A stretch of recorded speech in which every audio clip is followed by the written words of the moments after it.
So a lot of people like myself have DC supplies, and I've had one for years.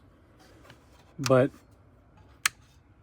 I got this Variac a long time ago, and the problem with Variacs is they are not isolated from ground.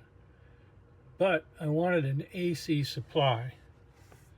So I put an isolation transformer in it from a video game monitor for CRTs.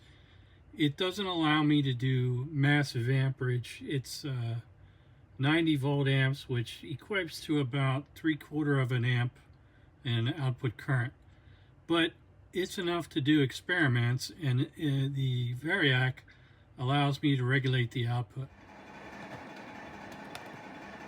So this was a Harbor Freight ammo box, and you can see we've cut off the hinges and we've cut off the locking mechanism on this end, and we're just going to use this box as the container for our AC Variac. And what we're going to do is I've made these two pieces. You can see the edge was folded over there.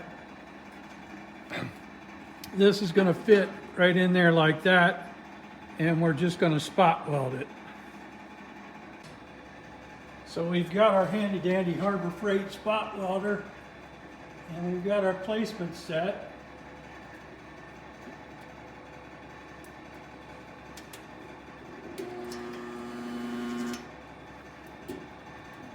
And we've got our first spot weld. You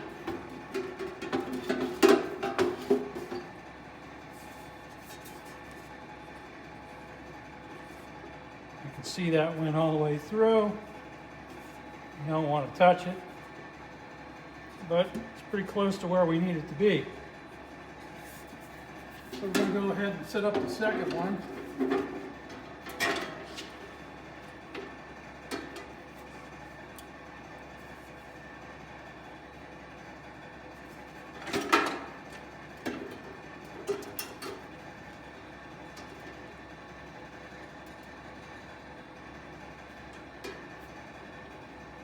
Right there.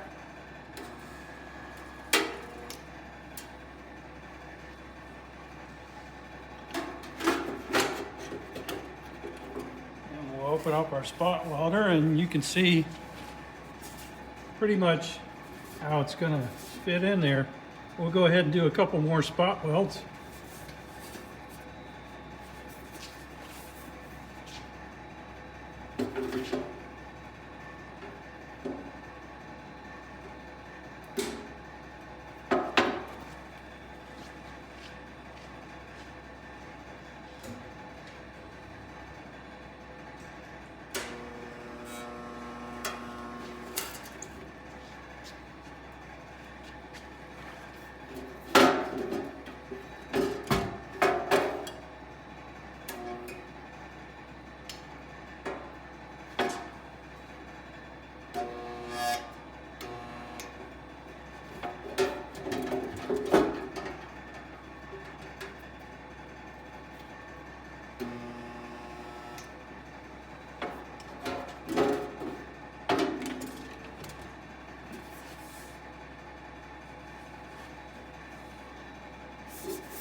And you can see this one got out of hand a little bit. We're going to have to fix that because we popped the breaker back on and the welder was on.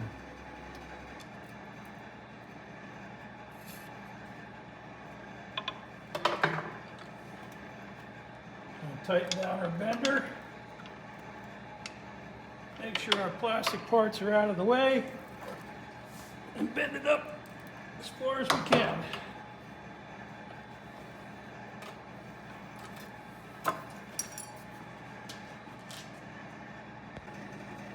And then we're going to take it to our vise here.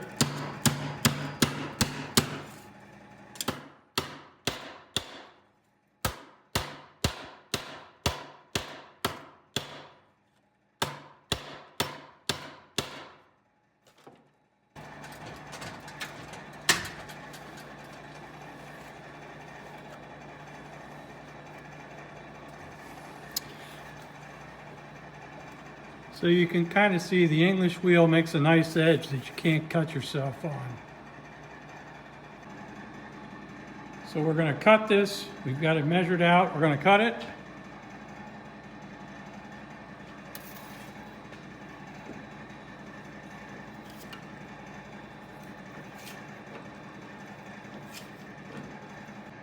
And we're going to fold it again. So we loosen this up.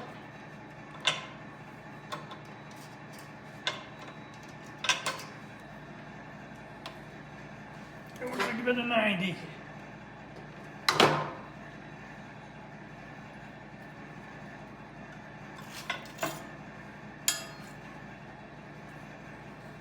So now we have our second screw-in plate that has an edge. Sorry. Has an edge that won't cut you. So we're going to weld in our second piece. Fit it up in there real nice. Open our jaws. And position it where we want it, which right about there. And fudge it out just a little bit. Let's go right about there.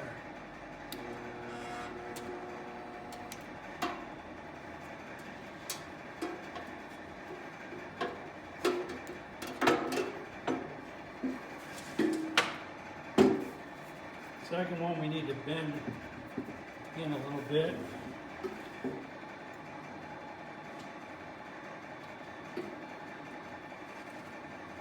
I'm going to go ahead and put a glove on. You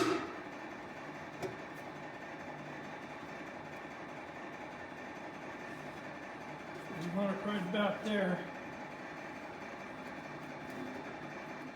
So now we have to cut a piece for the back, and the only thing I have is this aluminum. So that's what I'm going to use.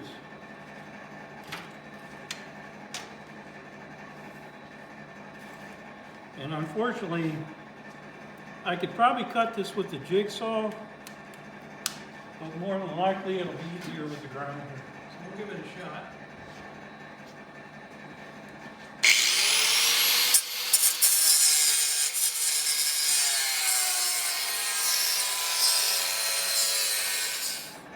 So here we have the completed piece. It's right in there. It can be screwed down to the back. And that's that. We got a mounting point for the back. That can be screwed down in there, and we're good. So we're really working over this case, putting holes in it and trying to get everything to fit. And use a Dremel tool to cut out the straight lines, and just a regular drill bit to cut out the regular holes. But you can see it's rather intensive. So we finally got all the holes cut out, and this is what the final product is going to look like. You have your main on-off switch here, emergency stop here, fuse up here, your Variac here, input voltage here, output voltage here, output jacks for small testing, and then this is for plugging in units that you want to work on. And the ground will not be connected here because this will be an isolated output. So you can see it's rather tight in here. Not a lot of place to put anything.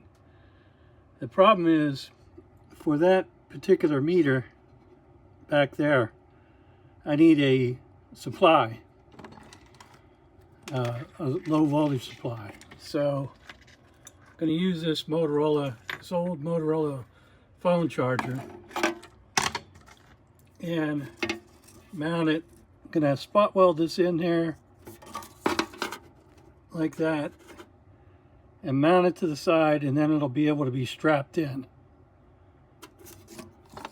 Everything's painted, so we're ready to start assembly. And we're going to have to assemble it in a certain fashion because once you put this big Variac in there, you're not going to have a lot of space. So some things have to be wired before we can put the Variac in. The first thing that we have to do is put the feed on. So we'll go ahead and put the feed on. So this is the fuse holder, and it's up here in the corner. And we're going to have to put this in and the switch before we wire the Variac in. So we're going to solder in the switch first.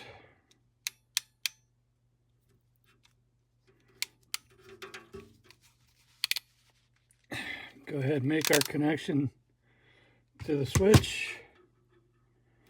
That's on there good. On the other end, we're going to strip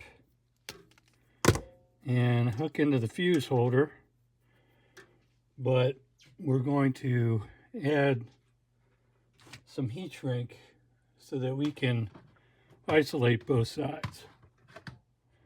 So here we have the completed unit. Power comes in on a black line, goes down here to the main disconnect switch. It's behind this transformer, but this is the main disconnect switch right in here. So then it goes from that switch, which is a normally closed contact, over to the main switch over here, up to the fuse, and then to this transformer right here, which is the isolation transformer. The isolation transformer is the primary. That power is also applied to this thing over here, which is the 5-volt regulator, which that creates the 5 volts for the meter up front, for the 1 meter. The other meter is simply run off AC, and we're taking the output current from this coil to the output line. So we're reading input power here, we're reading output current, and we're reading output voltage up there.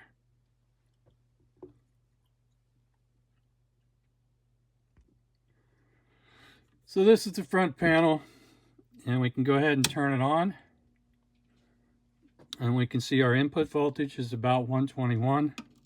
Let's pull this off.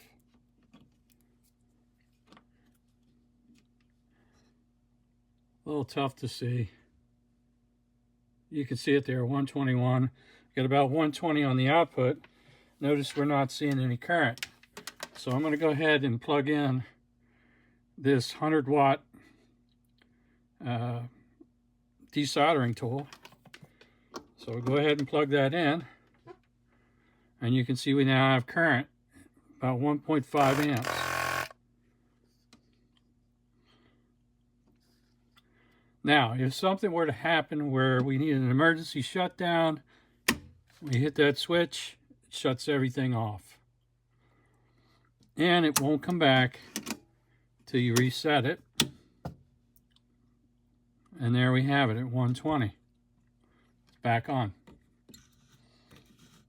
And again, I've wanted a variable power supply for a long time. So we can see our amperage dropping as our voltage drops. We'll go ahead and pull this out. But I finally have an AC power supply on my bench that's adjustable. Now granted, this meter isn't as good as a fluke meter, but it gets you in the ballpark.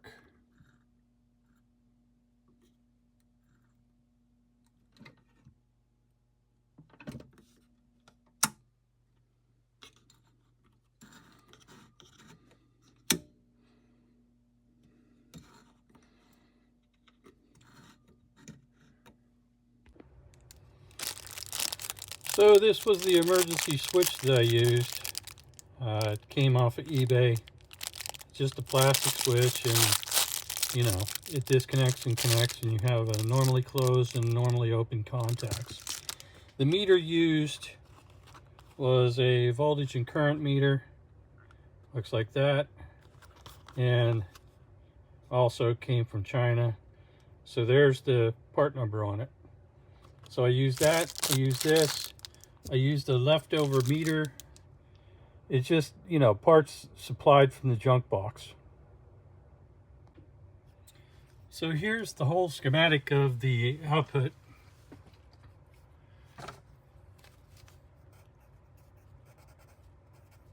Let me just label some stuff.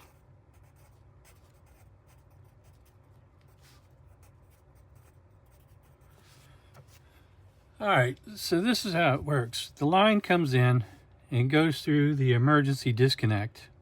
In case something were to happen, you could press this switch and it opens the circuit to everything.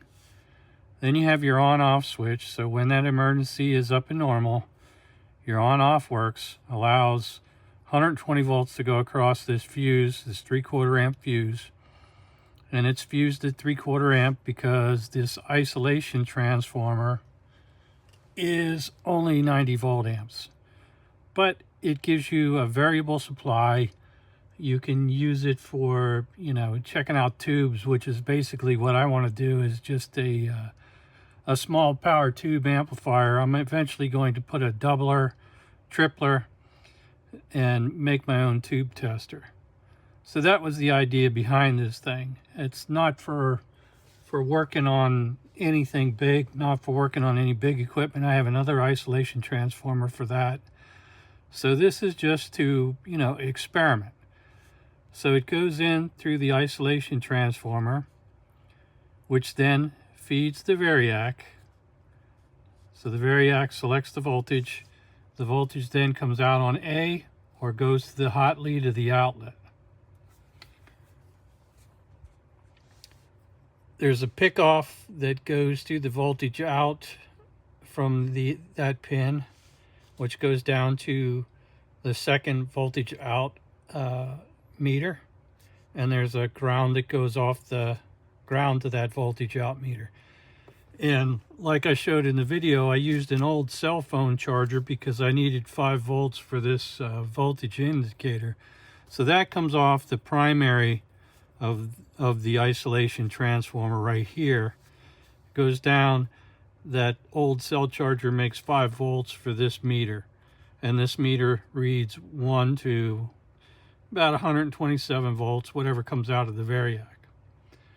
The other voltage meter was just a standard meter off of eBay, and you can see X1 and X2 go in and they feed the volts, and then the amps is just tied to the Variac. There's a coil that goes around the black line coming from the Variac to the red terminal there, and that's it.